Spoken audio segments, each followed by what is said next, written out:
Саламатсыздарбы? Японча онлайн курсуна кош келипсиздер.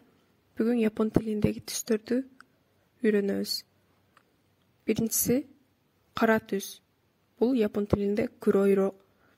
Иро деген түс дегенди билдирет. Куро деген кара дегенди билдирет. Куро дегенди кантип оңой жаттасак болот.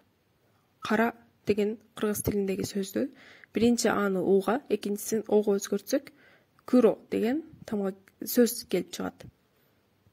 Экинчи түс киро. Иро дегенди жаттап алабыз. Баарына тиешелүү.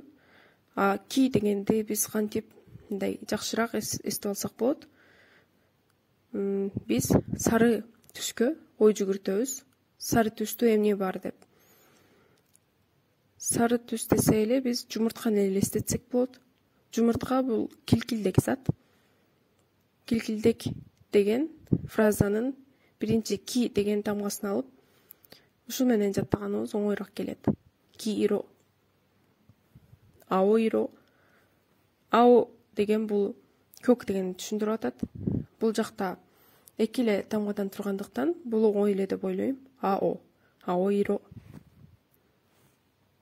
Акаиро бул кызыл дегенди түшүндүрөт. Кызыл түс дегенди түшүндүрөт. Ака дегенди кантип жаттасак болот? Бизде байкени кээ бир жактарда ака же аке деп айтат.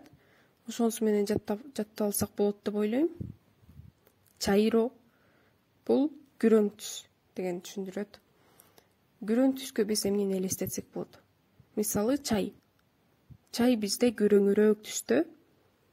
Демек, чайдын башкы эки тамгасын алсак, чаиро. Япон тилинде бул ча деп айткандан кийин, мисалы ар бир сөздөн кийин иро деген сөздү кошуп айтышыбыз керек. Эгер видео жакса, подписка баскычын басып колдоп коюңуздар. Чоң рахмат.